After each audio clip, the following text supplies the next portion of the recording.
DSY loss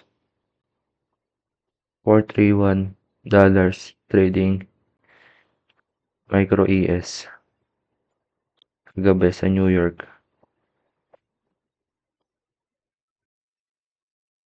Kung nasa higher time frame, bullish talaga ako.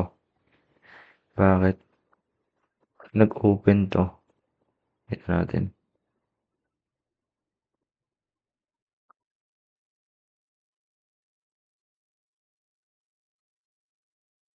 Nag-open siya sa may per value gap.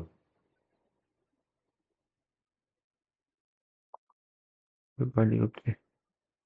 And you got, ito.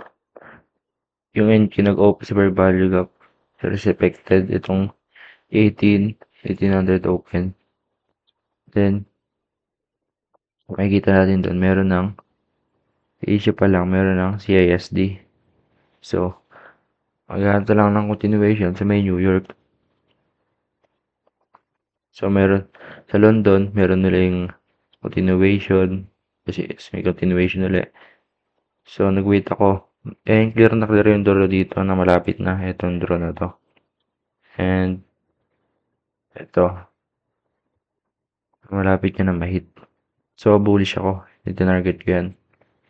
Wait ako na 9:30 open. In-expect ko yung 9:30 na mag-manipulate muna lower into some per value gap dito sa baba. Then, higher. Ayun, nakita ko. Yung mark ko dito sa NQ. Mark ko na to sa NQ. Per value gap na to na ma-hit bago mag-long. Ito. And, market open. 9:30. Na-hit tong low na to. Ayun yung per value gap na yan. SSM and SMT. So, may gap na yan. SMT with ES. Kaya nilong ko tong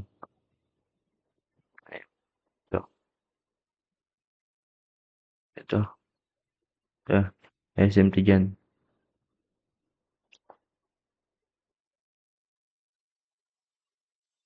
Yan. Ito. Yan. SMT. So, along ako ng ES. Yung miss entry ko, di ako nagtiwala sa entry at magtaas sa 3 minute. Open low. Pero bahal to entry na to. To entry na to na nag-hesitate ako mag-enter.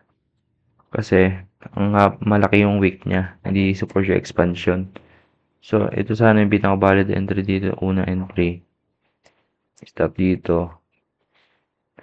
Target 2R o 2.5. Pero di ko tinake yun. Hindi ako confident sa gun setup. Reversal. And nag-wait akong continuation around 10. Ito. 10 a.m. open. So, nag-open tong 10.